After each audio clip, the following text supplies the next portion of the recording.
everyone and welcome to my channel. In today's video, we're going to be talking about what exactly is a portfolio. I know every time I make videos, I'm talking about this supposed portfolio, and I've received a lot of questions regarding what is a portfolio, how do I find out what my portfolio is, and why exactly is it so important, especially when I talk about training.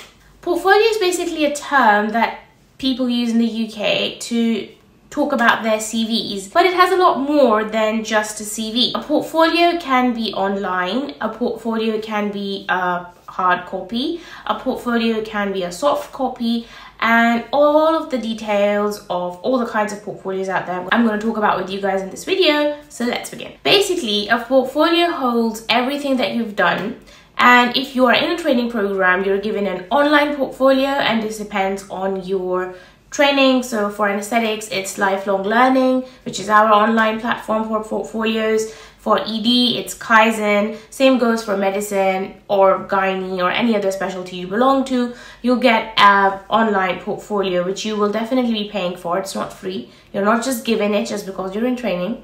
For trust grades, however, there is usually no online portfolio, so you have to pay and choose which one you want to be. Say, for example, if you know that you're going to apply for anesthetics, or anesthetics is something that you want, then you can choose to get lifelong learning, and yeah, they would just give it to you. It's not something which is exclusive only for people who are in training. Anybody can have a portfolio as long as they're willing to pay for the Royal College membership and their portfolio. However, if you are someone who is new to the country and doesn't have a portfolio and doesn't know what portfolio to get because you don't know which specialty you want to go into, there's usually a foundation competency portfolio called Horace, which the trust will provide you, and it's free of cost.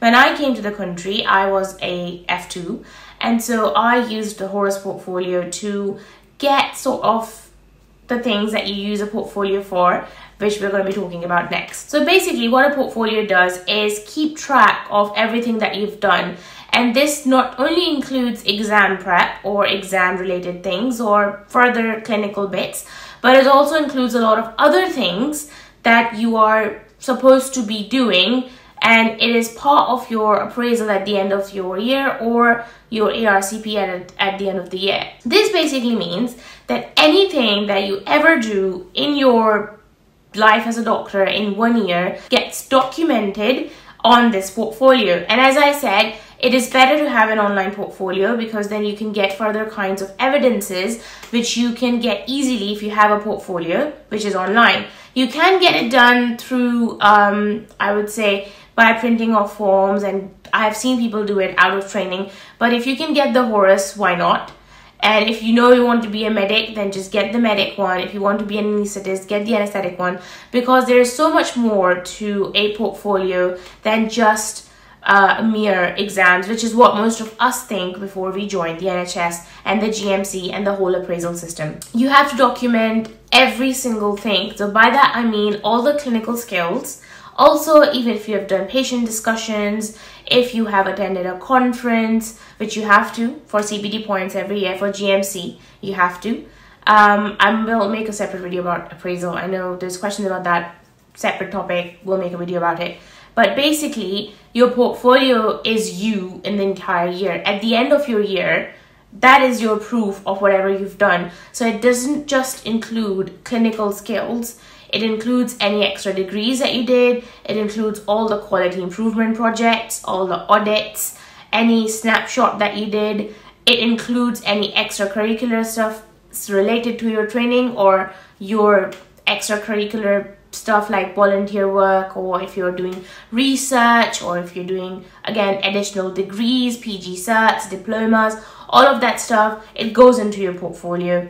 You also have to get things like an MTR and MSF. I've mentioned this before as well. These are called multi-source feedback, and it is very easy to get those things done if you have an online portfolio, because then you can just get the email addresses from people and then send tickets off, which would automatically be a form sent to certain people, and they will reply back to you, and then there you go, you have your feedback. There's a lot that goes on to a portfolio, and you are expected to maintain this set portfolio regardless of the fact whether you're in training or you're not in training. Obviously, if you're not in training, there's not a lot of scrutiny in your end of the year appraisal, which I've already talked about before as well. But basically, as a trainee, this is something that you absolutely need to know. For us, it's lifelong learning, which is the Anaesthetics platform for portfolios. It is a bloody nightmare, and it is very hard to kind of navigate your way through it. Basically, summary of this video is that a portfolio is your evidence of everything that you are able to do. This not only includes clinical skills, but every other thing as well. You have to write reflections, you have to write anything that you've done extra, like a quality improvement project or an audit, or if you've attended conferences, if you've done courses. All of that stuff goes onto your portfolio for your clinical skills. If you are using an online portfolio, you can use DOPS, which is called Directly Observed Procedural Skills. And this basically is an evidence of a fact that you are now signed off for per certain, say for example, lumbar puncture.